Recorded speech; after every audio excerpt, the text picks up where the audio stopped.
ರಾಜ್ಯದ ಆಡಳಿತ ಸುಧಾರಣೆ ಹಾಗೂ ಅಭಿವೃದ್ಧಿಗೆ ಹೊಸ ವೇಗ ಸಿಕ್ಕಿದೆ. ಅಕ್ರಮಕ್ಕೆ ಬ್ರೇಕ್, ಹಾಗೆ ಆಸ್ತಿಗೆ ಭದ್ರತೆ, ಶಿಕ್ಷಣಕ್ಕೆ ಉತ್ತೇಜನ.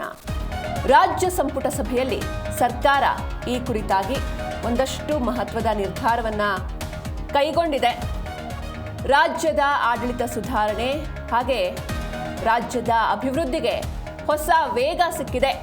ಅಕ್ರಮಕ್ಕೆ ಬ್ರೇಕ್, ಹಾಗೆ ಆಸ್ತಿಗೆ ಭದ್ರತೆ, ಶಿಕ್ಷಣಕ್ಕೆ ಉತ್ತೇಜನವನ್ನು ನೀಡಲಾಗಿದೆ. ರಾಜ್ಯ ಸಂಪುಟ ಸಭೆಯಲ್ಲಿ ಸರ್ಕಾರ ಒಂದು ಮಹತ್ವದ ನಿರ್ಧಾರಗಳನ್ನು ಕೈಗೊಂಡಿದೆ. ಇದರ ಜೊತೆಗೆ ಕೆಪಿಎಸ್ಸಿ ಅಧ್ಯಕ್ಷ ಶಿವಶಂಕರಪ್ಪ ಸಾಹುಕಾರ್ ಅಮಾನತಿಗೆ ಶಿಫಾರಸನ್ನ ಮಾಡಲಾಗಿದೆ. ಹಾಗೆ ಮತ್ತೊಂದು ಕಡೆ ಈ ಬಿ ಖಾತಾ ಟು ಎ ಖಾತಾ ಕನ್ವರ್ಟ್ ಮಾಡೋದಕ್ಕೂ ಕೂಡ, ಪರಿವರ್ತಿಸೋದಕ್ಕೂ ಕೂಡ ಸಂಪುಟ ಅಸ್ತು ಅಂತ ಹೇಳಿದೆ. ಇದರ ಜೊತೆಗೆ ಮತ್ತೊಂದು ವಿಚಾರ ಅಂತ ಅಂದ್ರೆ, ಸನ್ನಡತೆ ಆಧಾರದಲ್ಲಿ 29 ಸಜಾಬಂದಿಗಳ ರಿಲೀಸ್ಗೆ ಸಂಪುಟ ಸಭೆಯಲ್ಲಿ ನಿರ್ಧಾರವನ್ನು ಕೈಗೊಳ್ಳಲಾಗಿದೆ. ಕರ್ನಾಟಕ ಲೋಕಸೇವಾ ಆಯೋಗದ ಅಧ್ಯಕ್ಷ ಶಿವಶಂಕರಪ್ಪ ಸಾಹುಕಾರ್ ಅವರನ್ನ ಹುದ್ದೆಯಿಂದ ಸಸ್ಪೆಂಡ್ ಮಾಡಬೇಕು ಅಂತ ಈ ಕುರಿತು ಮುಖ್ಯಮಂತ್ರಿ ಡಿ.ಕೆ. ಶಿವಕುಮಾರ್ ಅವರ ನೇತೃತ್ವದಲ್ಲಿ ನಿನ್ನೆ ನಡೆದ ಸಚಿವ ಸಂಪುಟ ಸಭೆಯಲ್ಲಿ ಒಂದು ಮಹತ್ವದ ನಿರ್ಧಾರವನ್ನು ಕೈಗೊಳ್ಳಲಾಗಿದೆ. ಸಚಿವ ಸಂಪುಟ ಸಭೆಯ ನಿರ್ಧಾರದ ಕುರಿತು ರಾಜ್ಯಪಾಲ ಥಾವರ್ ಚಂದ್ ಗೆಹ್ಲೋಟ್ ಅವರಿಗೆ ಶಿಫಾರಸನ್ನ ಕಳಿಸೋದಕ್ಕೆ ಡಿಸೈಡ್ ಮಾಡಲಾಗಿದೆ.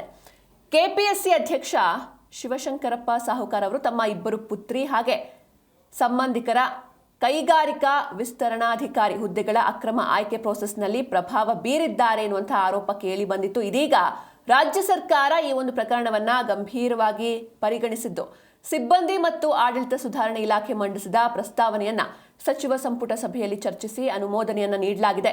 ಕೆಪಿಎಸ್ಸಿ ಅಧ್ಯಕ್ಷರ ವಿರುದ್ಧ ಸೂಕ್ತ ಕ್ರಮ ಹಾಗೂ ಅಮಾನತಿಗಾಗಿ ರಾಜ್ಯಪಾಲರಿಗೆ ಅಧಿಕೃತ ಶಿಫಾರಸು ರವಾನಿಸುವುದಕ್ಕೆ ನಿರ್ಧರಿಸಲಾಗಿದೆ. ಇದರ ಜೊತೆಗೆ ಮತ್ತೊಂದಷ್ಟು ವಿಚಾರಗಳು ಅಂದ್ರೆ, ಪ್ರಮುಖವಾಗಿ ಸನ್ನಡತೆ ಆಧಾರದಲ್ಲಿ 29 ಸಜಾಬಂದಿಗಳನ್ನ ಅವಧಿ ಪೂರ್ವ ರಿಲೀಸ್ಗೆ ಸಚಿವ ಸಂಪುಟ ಅನುಮೋದನೆಯನ್ನು ನೀಡಿದೆ. ಹಾಗೆ ಭೂ ಖಾತರಿ ಯೋಜನೆ ಅಡಿಯಲ್ಲಿ ಗ್ರಾಮೀಣ ಸ್ಥಳೀಯ ಪ್ರಾಧಿಕಾರಗಳ ವ್ಯಾಪ್ತಿಯಲ್ಲಿರುವಂತಹ ಬಿ ಖಾತಾ ಆಸ್ತಿಯನ್ನ ಎ ಖಾತಾ ಆಸ್ತಿಯಾಗಿ ಕನ್ವರ್ಟ್ ಮಾಡೋದು, ಹಾಗೆ ಕೇಂದ್ರ ಸರ್ಕಾರ ಪ್ರಾಯೋಜಿತ PM ಸೇಟು ಯೋಜನೆ ಆಯ್ದ ಸರ್ಕಾರಿ ಕೈಗಾರಿಕಾ ಸಂಸ್ಥೆಗಳನ್ನು 2892 ಕೋಟಿಗಳ ಅಂದಾಜು ಮೊತ್ತದಲ್ಲಿ ಮೇಲ್ದರ್ಜೆಗೆ ಅಪ್ಗ್ರೇಡ್ ಮಾಡೋದಕ್ಕೆ ಸಂಪುಟ ಅನುಮೋದನೆಯನ್ನು ನೀಡಿದೆ. ಹಾಗೆ ಬಾಡಿಗೆ ಕಟ್ಟಡಗಳಲ್ಲಿ ಯಾರೆಲ್ಲ ಕಾರ್ಯವನ್ನು ನಿರ್ವಹಿಸ್ತಾ ಇದ್ದಾರೆ, 50 ಮೆಟ್ರಿಕ್ ನಂತರದ ವಿದ್ಯಾರ್ಥಿ ನಿಲಯದ ಕಟ್ಟಡಕ್ಕೆ 250 ಕೋಟಿ ರೂಪಾಯಿ ಯೋಜನೆಗೆ ಅನುಮೋದನೆಯನ್ನ